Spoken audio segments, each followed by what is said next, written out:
Notre invité ce matin, ça change des politiques. Didier Deschamps, bonjour. Bonjour. On va pas parler de politique, Didier Deschamps. Non, on mélange pas politique et sport. On mélange pas. Bon, vous nous faites rêver depuis votre qualification, notre qualification, on va dire notre qualification, oui, pour cette Coupe du Monde. Là, vous sentez ce poids des responsabilités sur les épaules là? Non, c'est pas le poids, c'est plutôt voilà, des gens qui sont derrière nous. Oui. Ça a déclenché de fortes émotions. Il y a une attente qui est là, comme on l'a eu 3 mois après, lorsqu'on a fait début mars ce match au Stade de France contre les Pays-Bas. Oui. Il y avait un engouement. Vous avez senti ça, le changement, vous avez senti cet espoir qui est né. Oui, entre la situation catastrophique au match aller où il y avait beaucoup de pessimisme, et puis là, bon, c'est vrai que cet environnement aussi a permis aux joueurs de créer l'événement. Après, le scénario nous est favorable. Mais... Après le match aller en Ukraine, qu'est-ce que vous avez dit aux joueurs? Beaucoup de choses. Déjà, ça passe par une analyse. Froide. Vous les réunissez? Vous analysez le match? Il y a eu plusieurs moments, oui. Déjà, il faut digérer. Moi, le premier, mais ça passe vite. Je n'ai pas beaucoup de temps pour la nuit qui a succédé le match. Et puis après, la reprise de contact avec le groupe pour l'entraînement le lendemain. Quoi. Le lendemain. Et c'est là que vous lui dites au groupe ce que vous avez envie de lui dire. Non. Là, la première partie, c'est surtout l'analyse technique. Voilà, le constat de ce qui n'a pas été et ce qui n'a pas marché. Dire les choses en face, avec certains mots durs aussi par moment, parce que quand on passe à côté, comme on est passé à côté de ce premier match. C'est tout le rôle du patron, parce que vous êtes le patron de cette équipe. Mais patron, j'aime pas ça, plus sélectionneur, entraîneur et manager. Quand c'est gérer des hommes, gérer l'humain. Donc après digérer cette défaite, le dimanche, le J+2, c'est plus un peu décontraction ludique, et puis on est déjà basculé puisque le match retour il venait vite 4 jours après. Chaque entraîneur a sa méthode, j'imagine, pour entraîner un groupe. Je parle d'entraîner pas que sur le plan technique, entraîner un groupe vers la victoire, entraîner un groupe vers le succès. Le conduire au succès. Le conduire, entraîner, c'est plus spécifique au terrain. C'est plus le stimuler, le conditionner. Oui, je pense. Vous, on dit Didier Deschamps, il a la culture de la gagne, il a la baraka. Ça énerve de certaines personnes, ça. Mais bon, c'est vrai. Pour avoir parlé avec des grands entraîneurs de référence comme Mourinho ou Vicente Del Bosque, ils disent la chose la plus importante, c'est quand même d'avoir de la chance. Donc il faut une partie de chance. Mais il faut pas que de la chance aussi. Après, il y a ce qui se passe sur le terrain, mais aujourd'hui, où je prends beaucoup de plaisir aussi, c'est dans cette relation humaine, de gérer des individus, de les faire adhérer à un objectif collectif. Il y a une méthode, il y a quoi? Il y a beaucoup de travail, j'imagine, une rigueur. Grande rigueur. Oui, exigence. Exigence, c'est le mot. Oui, mais je le suis d'abord énormément avec moi-même. Autrement, j'ai pas le droit de l'être avec les autres si je le suis pas avec moi-même, mais de tout faire pour aller le plus haut possible, de pas se donner de limites, même dans les situations les plus compliquées, les plus compromises. Y croire jusqu'au bout. Je vais revenir sur l'exigence. Vis-à-vis des joueurs, surtout de jeunes joueurs qui jouent dans des grands clubs, qui gagnent beaucoup d'argent, qui donc pourraient être perturbés par 1000 et autres choses, Didier Deschamps. Mais vous allez donner votre liste le 13 mai, 30 joueurs ou 23? 30, je dois en 30 donner joueurs. Les 30 joueurs... Je dois en donner 30, c'est les 2 obligations FIFA. Vous devez en donner 30. Oui. Et vous allez en écarter 7. Je dois la dernière deadline, c'est le 2 juin. Je dois avoir une liste de 23. Mais aujourd'hui, vous allez donner une liste de 30 joueurs. Je suis obligé. Bon, vous êtes obligé. Après, je suis pas obligé. Je peux faire 23 plus 7, je peux faire 30. Est-ce que vous et allez faire 7. 23 plus 7? J'y réfléchis depuis un bon moment. Je sais. Et je le dirai le 13. Non, mais c'est la meilleure des solutions, non? 23 plus 7, non, il y a pas... Parce que ça évite... C'est terrible. Humainement, oui, c'est terrible. Mais je sais que humainement, je l'assume, c'est ma responsabilité, mais je sais que je vais faire plus de malheureux que de joueurs heureux. Ceux qui vont être choisis, ils vont être heureux, mais il y en a beaucoup qui vont être malheureux. Après, c'est une logique, il n'y a pas de bonne solution dans cette situation. C'est la logique sportive. parce qu'on ne sait jamais ce qui peut se passer. Il y aura des matchs aussi après que j'ai donné la liste, il y a les matchs de préparation. Oui, 3 matchs de préparation. Voilà. Et il y a une logique humaine où, oui, il y a un historique avec ce qui s'est passé, c'est jamais évident de... Donc le 13 mai, une liste 30 joueurs, ça ne sera pas 23 plus 7, je comprends. On verra. On verra. J'ai le temps encore. Vous êtes comme un politique. Non, non, pas, mais bon, on est dans la communication aussi. Mais je communiquerai. 30 joueurs, ça c'est certain. Ouais. Bon, mais après, on peut annoncer 23 joueurs qui seront retenus et 7 en réserve en fonction d'une blessure de l'un ou de l'autre. Oui, c'est une bonne solution. On prend 24, 25, 26, 27, 28, 29 oui, ça, aussi. J'ai plein de possibilités. Je prendrai la décision, la solution. Dans votre tête aujourd'hui. Oui. Est-ce que c'est décidé? Non. Vous les avez, c'est non?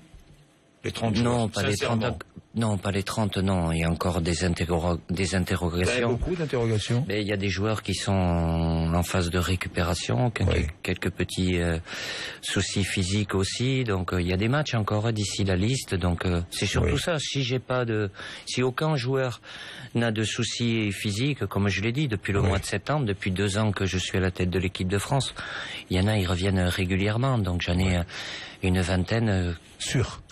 Oui. Vous avez une liste de base, quoi. Qui devrait être là, puisqu'ils viennent pratiquement à chaque fois. À chaque Après, fois. Bon, il y a... Est-ce qu'on peut imaginer faire venir un nouveau joueur, quelqu'un qui n'a jamais joué en équipe de France, jusque-là, dans cette liste? Oui, mais je suis pas là pour faire une surprise. J'ai pas le droit de jouer avec ce côté sur l'aspect humain. Mais si j'estime que pour aller à la Coupe du Monde, il y a un joueur qui peut nous apporter quelque chose et qui est pas venu, je le prendrai. Mais je suis pas dans une obligation pour faire être à la recherche de la surprise absolument. C'est dans une analyse globale par rapport aux joueurs qui seront en disposition. S'il n'y a pas de pépin physique. Il n'y a pas de pépin physique. Il y a beaucoup de matchs. Et on est en fin de saison. Oui, et il y a encore beaucoup de matchs. Oui. C'est ce que vous craignez le plus, d'ailleurs. Comme tous les sélectionneurs. Alors, je sais que vous avez des hésitations. Je ne vais pas vous demander parce que vous ne me donnerez pas la liste. Mais Abidal, Nasri, j'en ai d'autres. Hein. Est-ce que vous allez choisir Griezmann, Payet, Lacazette? Enfin bon, tout ça sont des joueurs incertains. Ça fait partie de la liste incertaine. Ils sont pas dans les 20, ceux-là. Les médias, vous faites la liste des sûrs, des probables, des improbables. C'est normal, ça, non? Ouais, mais c'est le jeu des médias. Moi, je rentre pas là-dedans. Mais les sûrs, on les a, de toute façon. Le plus important pour moi, c'est, je sais que j'ai une liste qui est différente à faire. C'est pas une liste comme pour faire un match amical sur 3 jours ou pour faire une double confrontation. Là, comme tout sélectionneur, je suis pas là pour prendre les 23 meilleurs joueurs français à chaque poste, mais je suis là pour faire un groupe qui me semble le plus apte pour aller le plus loin dans la compétition. Vous n'êtes pas là pour prendre les 23 meilleurs joueurs français. Non. C'est-à-dire que j'ai une question complémentaire. Oui, est-ce qu'on se prive, est-ce qu'on peut se priver quand on est sélectionneur d'un joueur pour préserver l'unité d'un groupe? Oui, ça peut. C'est un équilibre de groupe, bien évidemment. Après, même si c'est un bon joueur, même s'il a sa place dans ce groupe, est-ce qu'on s'en prive parce qu'il n'a pas l'état d'esprit? Mais vous savez, c'est pas que l'état d'esprit, c'est d'abord parce qu'il y a des joueurs qui vont être titulaires. Oui. Il y en a qui vont pas jouer, je sais pas lesquels, mais il y en a qui vont pas jouer cette Coupe du Monde. Et il y en a qui vont peu jouer. Il faut pas que les gens qui ne jouent pas soient contents de leur situation, mais il faut pas qu'ils aillent à l'encontre de ceux qui jouent et de l'intérêt collectif. Donc si vous mettez 2 numéros 1 en concurrence, ça peut... Vous préférez vous priver d'un joueur pour préserver l'unité. C'est un équilibre, il faut de la concurrence, mais aussi il y a un état d'esprit collectif. Et puis je suis aussi dans la projection par rapport à ce qui nous attend. On a l'Euro 2016 qui est en France, donc c'est logique dans ma fonction de sélectionneur puisque je serai là après, pour l'Euro 2016. Là après, hein. Quoi qu'il arrive, quel que soit le résultat de la Coupe du Monde, vous irez jusqu'à l'Euro. C'est prévu comme ça, donc je ne vais pas penser aujourd'hui, si ça se passe mal, je vais tout faire pour que ça se passe bien et qu'on fasse une belle Coupe du Monde et qu'on prépare après cet Euro 2016 chez nous. Tiens, au passage, je vais vous parler de l'objectif. Quart finaliste, quart de finale, c'est le président de la fédération qui a dit ça. Hein. Vous savez quel est mon premier objectif? C'est de gagner le premier match, le 15 juin, contre le Honduras. Parce que le dernier match que l'équipe de France a gagné en Coupe du Monde, c'était en 2006. Et c'était le Togo. Alors avec beaucoup de respect pour le Togo, mais c'était il y a 8 ans. Hein. Oui. Donc aujourd'hui, on fait plus partie des meilleures nations européennes et mondiales. Oui. Il y a des équipes aujourd'hui qui vont à la Coupe du Monde, il y en a 6-7 qu'on dit favorites, qui eux commencent la compétition pour la gagner. Nous, c'est pas notre cas. Je sens le leader qui s'exprime. Tout à l'heure, quelque chose qui m'a intéressé à propos de l'entraînement. Vous disiez, il y a des entraîneurs qui ont la culture de la gagne, non seulement ça, mais qui en plus ont un tout petit plus. C'est ce qui a fait la différence entre le Paris Saint-Germain et Chelsea, entre Laurent Blanc et José Mourinho. Sincèrement. C'est pas que ça, mais après, c'est comme moi, j'ai eu à rencontrer Mourinho. J'ai joué, j'étais au tout début. Monaco était en finale de Ligue des Champions. Bon, lui aussi, il était au début. Mais José Mourinho, c'est pas aller à l'encontre de Laurent Blanc qui fait du très, très bon. C'est lui qui a fait la différence. Vraiment, Mourinho, on l'a dit, mais ses choix tactiques, sa façon de gérer le groupe, justement, de gérer son équipe, gérer l'événement, mais après, c'est pas enlevé à l'entraîneur. Non. Mais les acteurs, ce sont les joueurs. Le mérite, ils reviennent toujours aux joueurs. J'ai été joueur, Laurent l'a été, Lolo l'a été. Oui. Donc il sait très bien. Après, l'entraîneur, il peut tout préparer. Après, un moment sur le terrain, entre faire une passe, ou frapper au but, ou centrer, c'est des choix de joueurs. Donc il y a une préparation qui est faite. Tous les entraîneurs feront en sorte de préparer au mieux les matchs sur le plan tactique. Après il y a évidemment le conditionnement psychologique. Mais ça, c'est là où le football n'est pas une science exacte. Parce qu'à 3 minutes, le PSG est qualifié. Et ce but à la fin, ça change tout. Et les analyses, elles changent de fond. Le match, il reste le même. C'est comme je dis, en banalisant un petit peu, mais vous faites le même match et à la 90e minute, vous avez un poteau rentrant et un poteau sortant. Mais c'est pas la même chose. Et ce qui en découle derrière, non plus.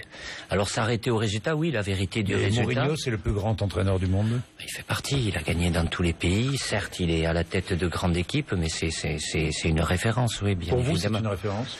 Oui.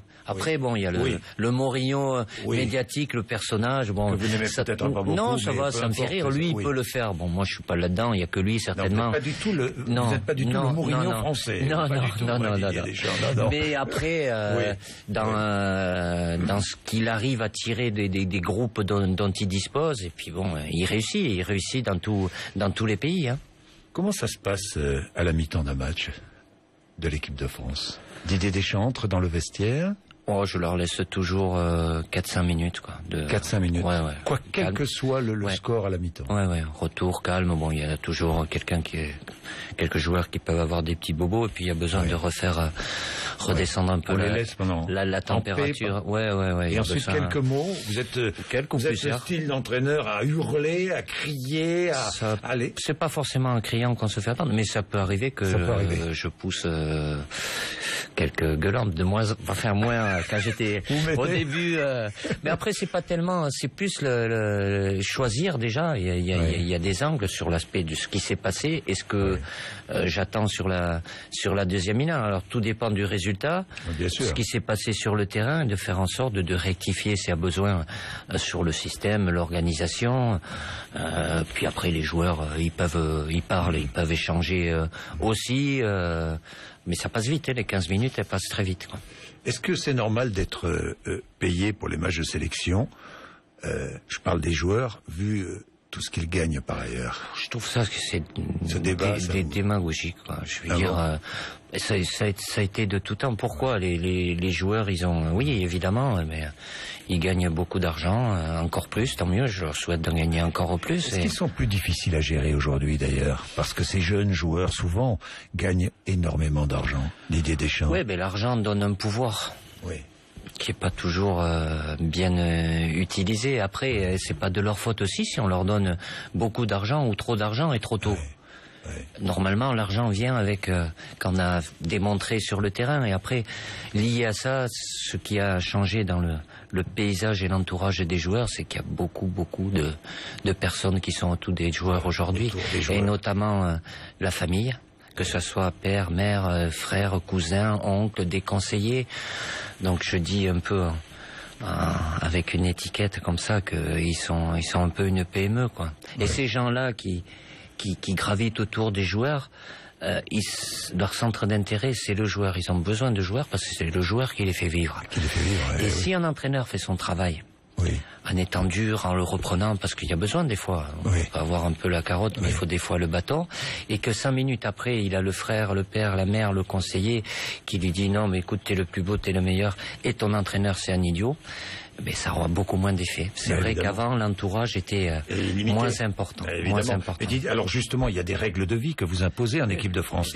L'usage des smartphones, par exemple, ou des jeux vidéo, vous les limitez, vous leur demandez justement de ne pas être trop en contact avec l'extérieur. Vous imposez des règles ou? Oui, il y a des règles de vie, bien évidemment, quand on est en groupe, que ce soit ou dans les salles de massage, parce qu'à une époque, on voyait beaucoup d'équipes avec des joueurs qui avaient des casques. Ils ont tout le monde des casques. Bon, c'est vrai, c'est pas bien pour l'image. Bon, après tout, ils écoutent de la musique maintenant, mais des casques. Avant, on avait le Walkman.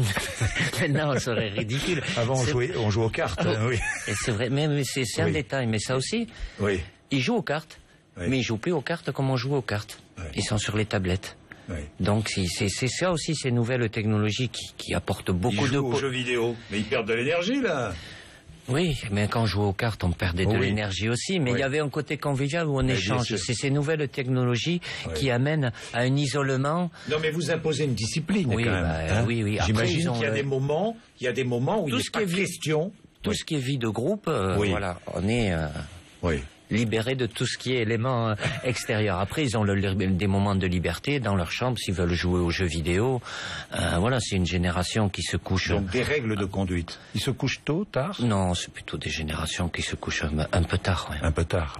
Un peu tard. Mais après, il y a les réseaux sociaux. Et la fameuse histoire de la Marseillaise, alors. Qu'est-ce que vous allez faire avec cette Marseillaise là pour cette Coupe du Monde? Vous allez rien du tout. Vous les poussez à apprendre la Marseillaise ou pas? Non. De quel droit? Moi, sélectionneur, je leur imposerais de chanter. Parce que moi, quand j'étais joueur, il y en a qui chantaient pas. Et d'autres avant, et non des moindres, ils la chantaient pas. Et puis, sincèrement, bon, je sais que ça fait un débat. C'est comme, il y en a qui pensent, celui qui chante la Marseillaise, il ne devrait pas jouer pour l'équipe de France.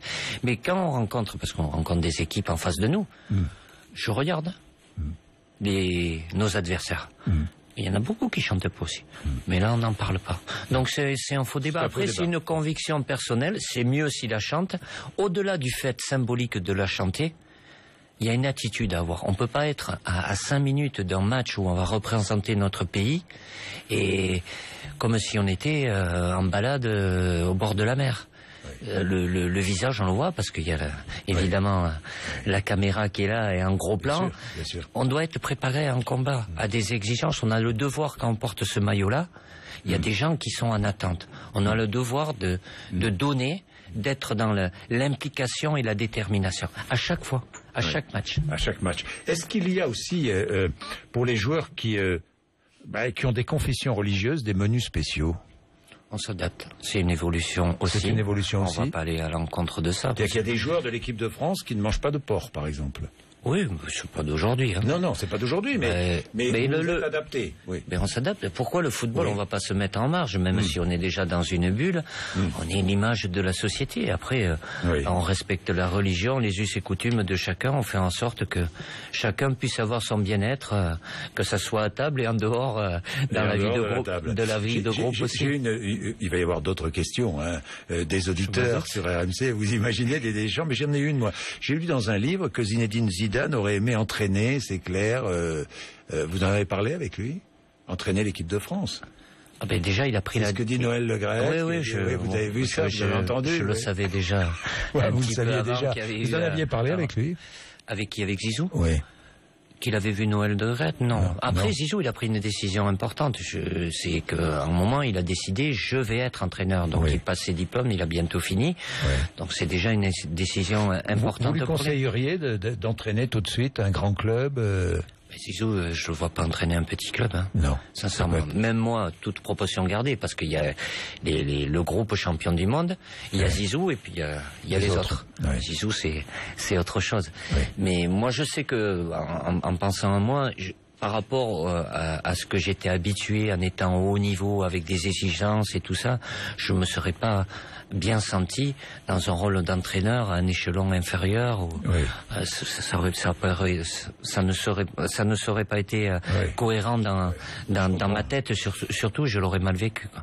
Bon, il commencera, je sais pas où, lui non plus. Il ne sait pas ni pour où, l'instant. ni quand. Il ne sait pas. Il vous a pas rien confié. Il ne sait pas. Mais il va commencer. Là, ça y est. Il a décidé de commencer. Il voudrait commencer la saison prochaine. Mais je pense pas qu'il sache aujourd'hui où. Et dans quel club? Monaco? Vous lui conseilleriez Monaco? Je connaissez bien. Moi, je suis bien passé. Vous connaissez bien. Oui, ça c'est. C'est bien pour un début. Bon. C'est bien. Il faut qu'il ait une équipe avec laquelle il puisse être performant, parce qu'on va l'attendre. Du jour au lendemain, le Zizou joueur, il va disparaître et il sera jugé sur son rôle d'entraîneur et sur les résultats, parce qu'un entraîneur est jugé sur ses résultats. Bien, Didier Deschamps, on vous retrouve là-haut. On va monter avec sur plaisir. RMC. Allez, c'était un plaisir. 8h57. On va le poursuivre. À tout de suite.